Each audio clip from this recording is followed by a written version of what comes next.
In this video, we'll be checking out Bass Studio for the Line 6 Helix and HX Stomp. Let's get to it.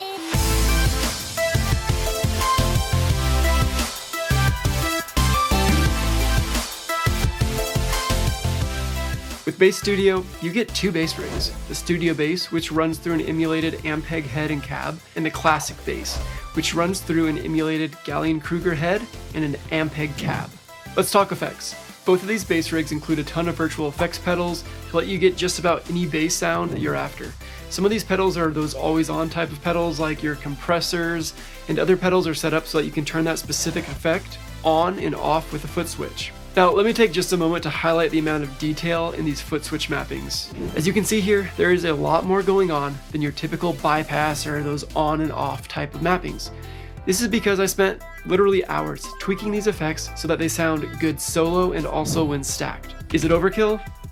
Probably, but what can I say? I'm pretty serious about good bass tone, and if I'm going to be using this live and in recordings, you better believe I'll have it sounding top notch.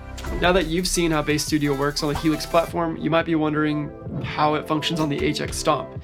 If you don't know, the HX Stomp only supports 8 total blocks and has much less DSP or processing power compared to the Helix. Well, you should know this. I'm not willing to compromise on sound, even despite those limits of the HX Stomp. So it was actually pretty tricky to port all of these patches over to the HX Stomp. But the end result is that you get the exact same sound on both the Helix and the HX Stomp platforms. Well, how does that all work then? I'm glad you asked. We obviously can't fit every single toggle effect into one HX Stomp patch, so I created a bunch of different patches, each with different toggle effects.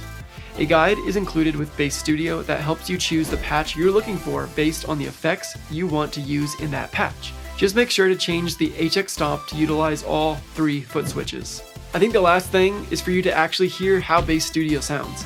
I'll roll a few sound demos now, but you can find more demos and in higher quality over on my website. You'll find a link in the video description.